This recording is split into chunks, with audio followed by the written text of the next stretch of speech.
directeur des opérations bu agence bu CMU couverture maladie universelle ñu ngi lay nuyu di la ziar di la dalal jàmm Serigne Diouf. maa ngi lay nuyu di la fay soxna si. di nuyu ñëpp ñu fi teew. di nuyu également directeur général bu groupe GFM. mais également di nuyu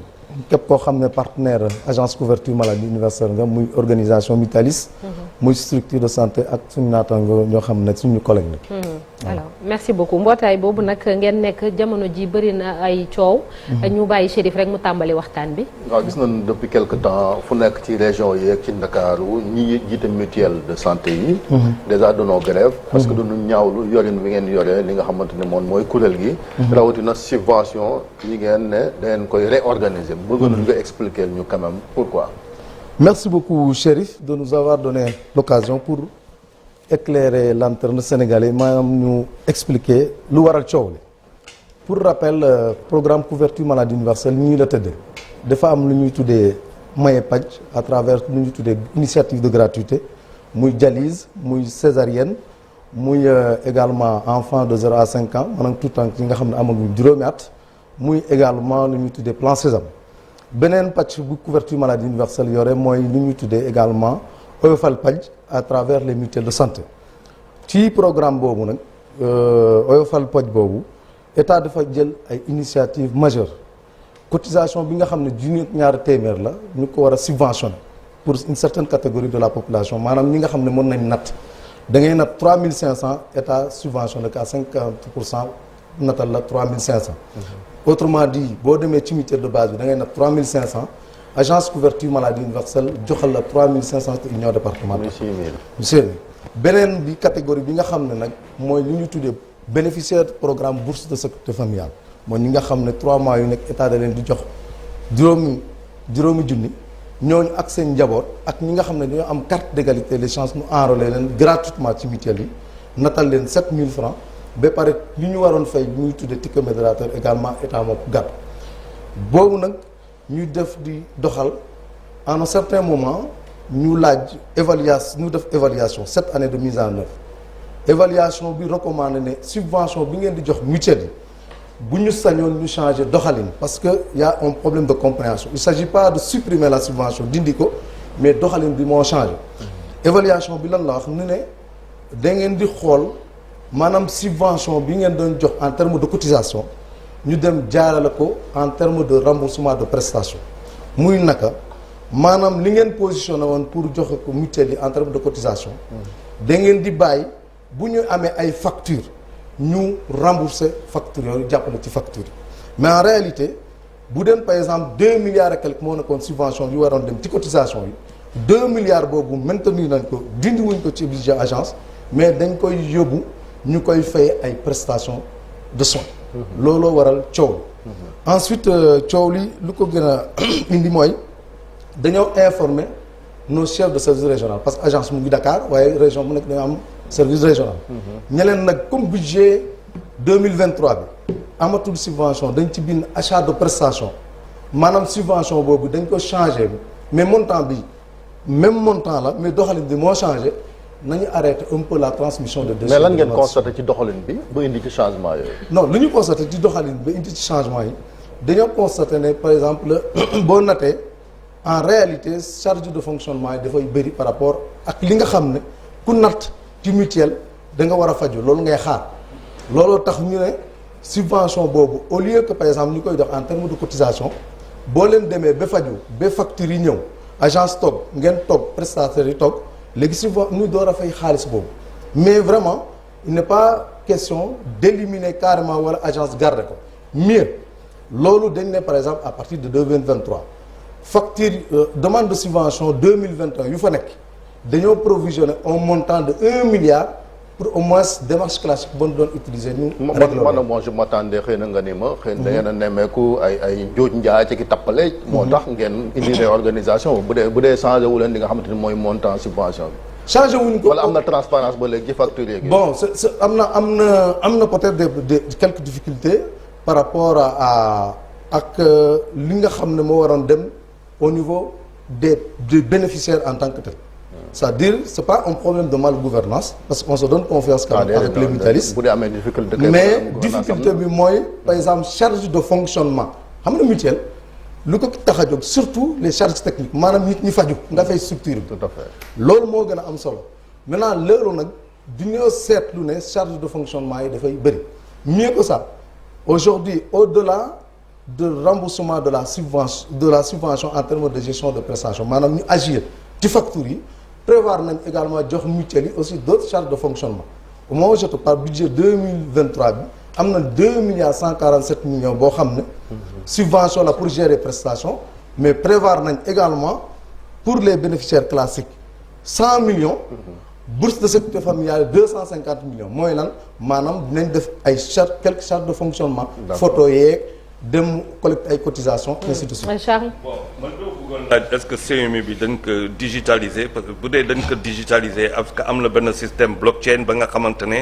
day am ay niveau de validation nga xamante ne fonctionnement bi. day leer et dañuy gérer te dootul am yenn dysfonctionnement yi. oui effectivement bokk na ci coppite yi nga xam ne du nañ ko dugal ci deuxième phase couverture maladie universelle. parce que après 7 ans de mise en œuvre effectivement dañu évaluer bu ñu évaluer gis nañ ne gouvernance yi war nañ ko mën a renforcer à travers ce qu'on appelle la digitalisation maanaam informatiser ko ci wan boobu lu ñu prévoir mooy képp kuy sénégalais bokk ci couverture maladie universelle da ngay am léegi carte d'assurance. Ensuite développé nañ benn plateforme bu tudd système d'information intégré de gestion de la couverture maladie universelle bi nga xam ne système informatique la. dañ ko déployer ba nga xam ne boo demee ci mutuelle joxe sa carte dañ la gis lépp ci structure de santé aussi am nañ beneen plateforme bu tudd SUSFAT boo duggee ak sa carte dinañ la repérer te loolu aussi dañ ko def ci conformément à la décision du président de la République de digitaliser le système de santé parce que couverture maladie universelle aussi kenn mënu ko génn ci système de santé loolu ñu ngi ciy liggéey développé nañ plateforme yi am na structure de santé pilote yoo xam ne ñu nga fa loolu vraiment aussi bëggoon naa ñu éclaircir te tool yëpp également c'est pour que doxalin bi leer xaalis bi ñu xam fu mu dugg ak fu muy génn. si vous permettez monsieur Diouf su ma la waxee loolu mooy que système boobu boo ko defaree. par rapport à lu fi xew en gain financier. est-ce que dañ ko xayma ba mën a projeter et pourquoi defaguñu ko encore parce que day permettre di si wàllu perte yoo xamante ne day am si diggante bi non seulement dañu identifier malade bi. mais dañu identifier le coût des soins aussi. Bon, pour le coût des soins, nous, on a déjà fait une étude de coût, de prestations. Wow. Fu mu ne nii tey agence couverture maladie universelle ak ministère de la santé def nañ étude boo xam ne boo ne par exemple cancer lii moo koy faj xam nañ ko boo ne césarienne lii moo ci war a dugg xam nañ ko ainsi de suite. Maintenant li ngay expliquer noonu mooy au-delà effectivement de la transparence le système d'information peut nous donner même des projections. Absolument. Par exemple aujourd'hui mën nañ wax ne tout le système ñu jaar ci système bi tant de personnes ñoo def dialyse tant de personnes ñoo def césarienne tant de personnes ñoo def ce qui fait que au budget de l'année 2022 sur la base de ça je pourrais faire des projections pour le budget de l'année 2023 loolu mooy intérêt bi mais aujourd'hui également mën nañ wax ne tey coût dialyse ñaata lay coûter dialyse boo ko xoolee tey pour une personne ñu jël ko en une année war na dépenser 7 millions de francs CFA par semaine war nga def au minimum 3 séances. C'est pourquoi dialyse bi c'est le poste budgétaire le plus cher de l'agence de la couverture maladie universelle mais pour nous c'est important parce que c'est au nom de l'équité de l'inclusion sociale conformément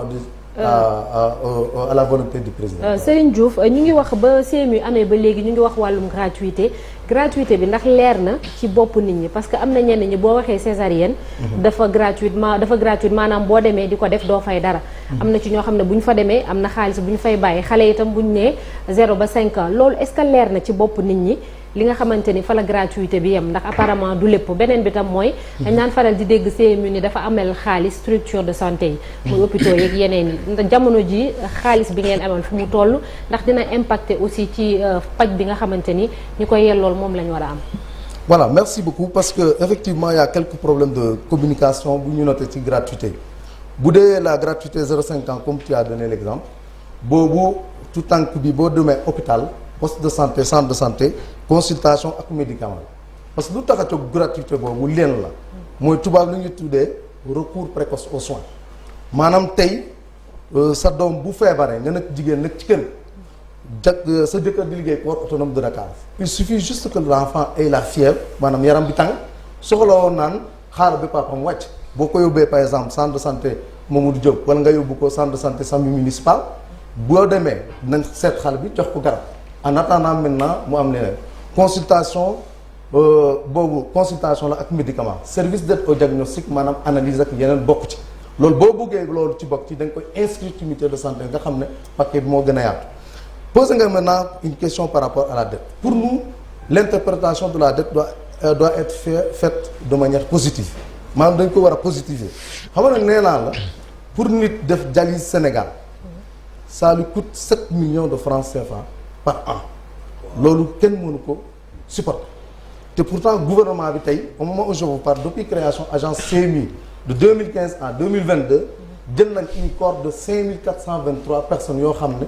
naam entre-temps am nañu ci wàññeeku mais aujourd'hui ñooñu état Sénégal moo leen jël en charge. Et 35 milliards. à peu près 25 milliards et quelques 35 vers 35 milliards. donc pour ñun dette bi dafay wone ne c'est un bon indicateur sénégalais yaa ngi faju ci couverture maladie universelle en 2015 à 2022 850 000 femmes ont bénéficié de la gratuité de la césarienne ñooñu peut-être bu du woon couverture maladie universelle seen jëkkër na mënoon na di xaar di lépp di xaalis ainsi de suite césarienne mënul xaar donc nit koo xam ne day matu ngay dem di lijjanti ci xaalis loolu mënul xaar donc pour nous dette bi ak nu mu mënta toll je pense que ça montre que Sénégalais yi ñu ngi faju couverture maladie universelle ñu ngi réalité je rappelle que également dette bi day reconstituer c'est tout à fait normal am na période boo xam ne on avait 4 milliards de dettes Covid bi état jox ñu 15 milliards ñu épongé ko complètement ça s'est reconstitué ça tourne autour de 6 milliards et quelques yàlla def na également nous avons un budget de 23 milliards qu'on a commencé à exécuter pour nous système de couverture maladie universelle c'est tout à fait normal mu déficitaire et je dois rappeler que un système de protection sociale nga dem France nga dem Allemagne nga dem États-Unis c'est un système toujours déficitaire en France protection sociale ça fait waaye mënuñoo comparer seen bos ak suñu bos de. non mais bokkuñu mais je veux te rappeler que jegewuñu sax. non mais jëf nañu jéego je veux te rappeler juste que système de protection sociale boo gis àdduna bi dafa déficitaire système de protection sociale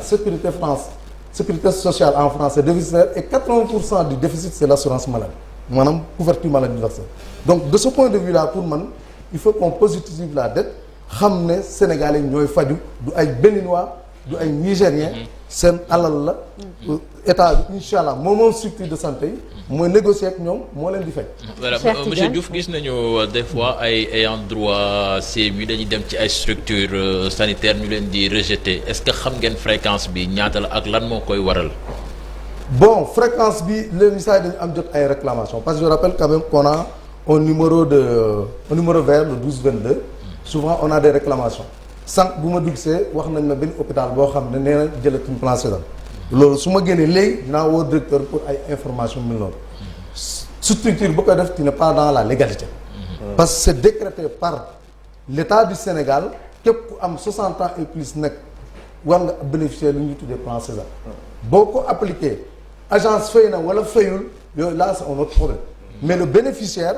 État du Sénégal moo ne képp kuy sénégalais am 60 ans et plus boo demee poste de santé boo demee centre de santé boo demee hôpital dañ la war a faj. kon mun nga porter plainte contre bu dee dafa am obligation faj la mun nga ko porter plainte. mën nga porter plainte après maintenant nous on gère. mais je dis que dans la légalité. c'est pas légal mais fay aussi agence bi aussi il faut mooy fay bor yi parce que structure de santé itam. ci loolu la ñuy dundee c'est ça ay blocage lay indi parfois. bon loolu je reviens toujours par rapport à l'esprit positif de la dette. te loolu également dañ ko relativiser. je donne l'exemple juste 2020 bu Covid amee ñëpp a xam ne amoon nañ ay difficultés nit ñu bëri dañoo ragaloon fréquenter structure de santé te structure de santé recette moo koy dundal président de la République joxe ndigal ministère des finances pour ñu doter agence couverture maladie universelle un budget spécial de 15 milliards 15 milliards boobu daf ñu tax ñu régler dette yëpp jusqu'en 2019 ça veut dire que à partir de ce moment là on fait quand même partie des actionnaires majoritaires du système de santé loolu vraiment structure de santé yi xam nañ ne également lépp lu ñu jot ci CMU ci ñoom la jëm et je rappelle également même en dehors des gratuités lépp lu ñu jox subvention bu indi coow nii ci mutuelle yi mais en réalité fan lay dem ci structure de santé yi parce que lu tax mu bokk ci mutuelle de santé mooy faju agence couverture maladie universelle bu ma joxee subvention 65% de la subvention c'est destiné au remboursement de prestations 85% du moins remboursement prestation fu muy dugg ci structure de santé yi donc loolu aussi war nañ ko comptabiliser même agence couverture maladie universelle bu leen amalee bor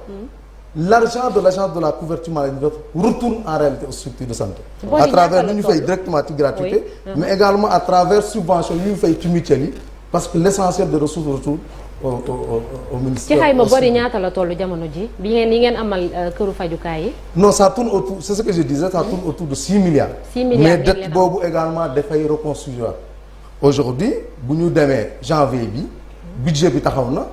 requête yaa ngi ñu ngi koy traité ñu ngi envoyé structure de santé yi. mais dis-toi que également Sénégalais au fur et à mesure ñu ngi faju te loolu c'est une excellente chose pour nous. El Hadj Malick.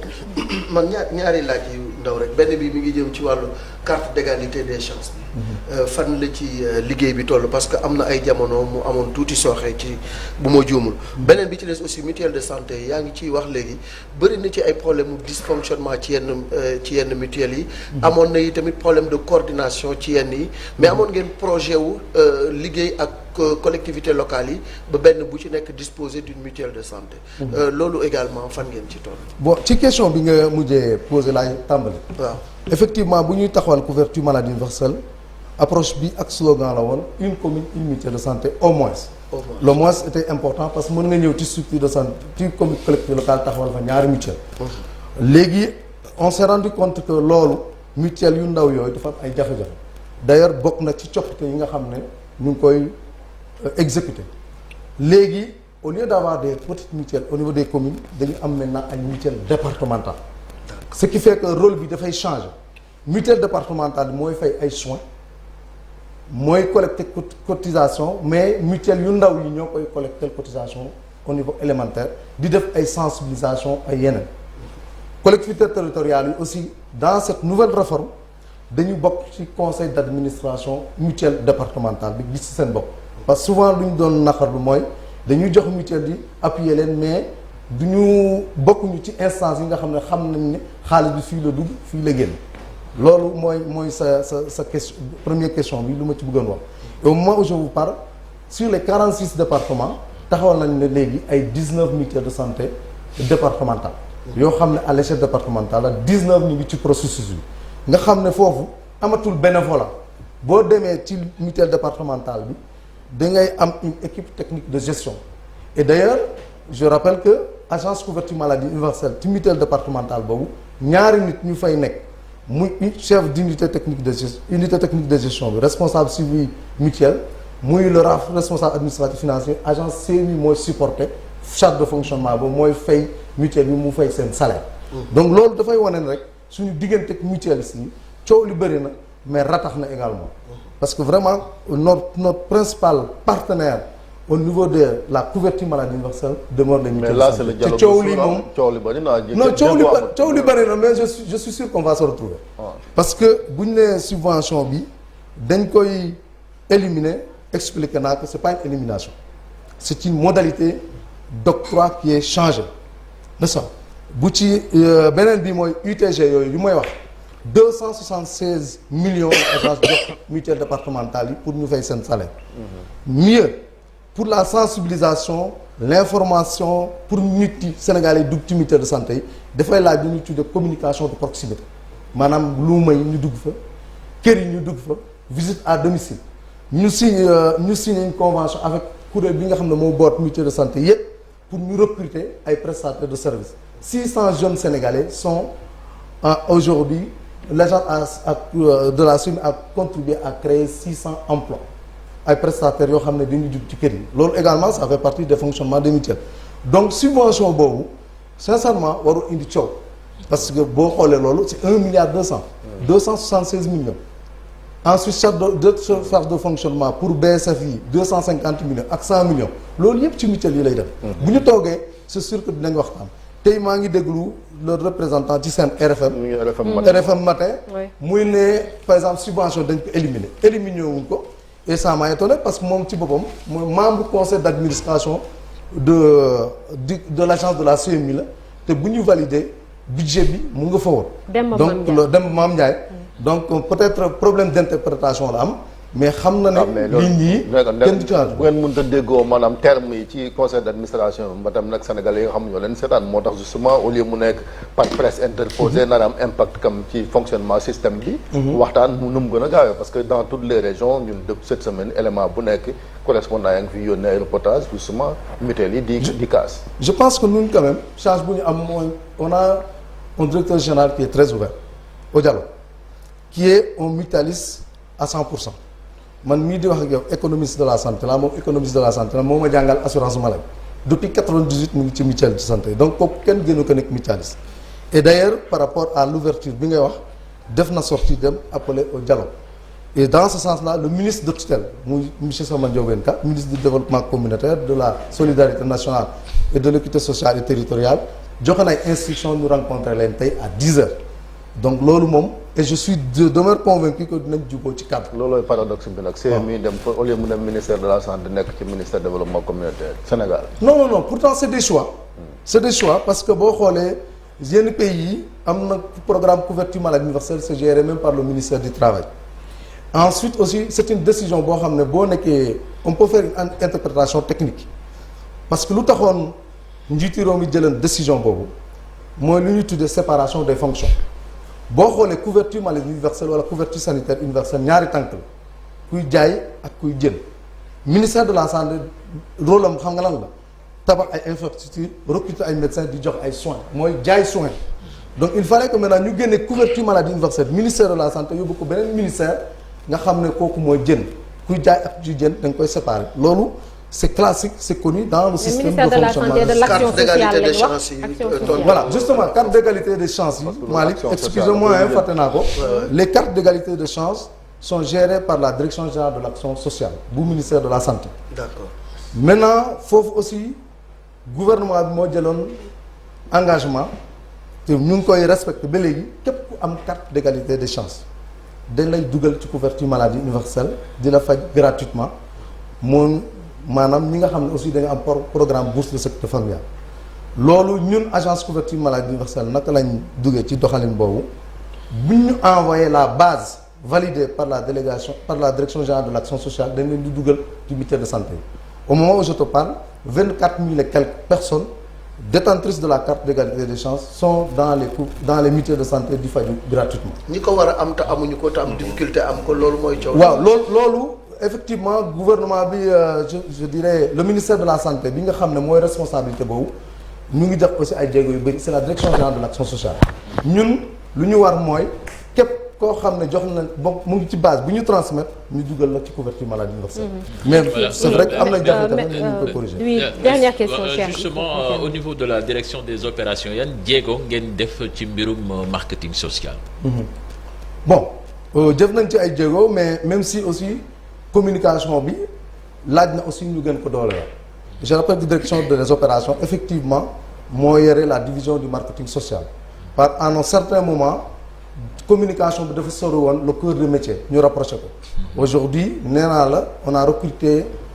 les organisations mutualistes ont recruté des prestataires de services ay jeunes ñu dugg ci kër yi 600 et quelques personnes ñu ngi def sensibilisation on a également le numéro vert côté boobu ñu ngi ci jéego ñu ngi ci def ay jéego yu bëri mais ba léegi aussi on reconnaît que le défi de la communication est toujours là. merci beaucoup Serigne Diouf merci Serigne Diouf directeur des opérations agence CMU. sant la gërëm la bu baax a baax. merci ñu yendu ak jàmm ñu jàll ci l'observateur ak record li ñu xëyee tey.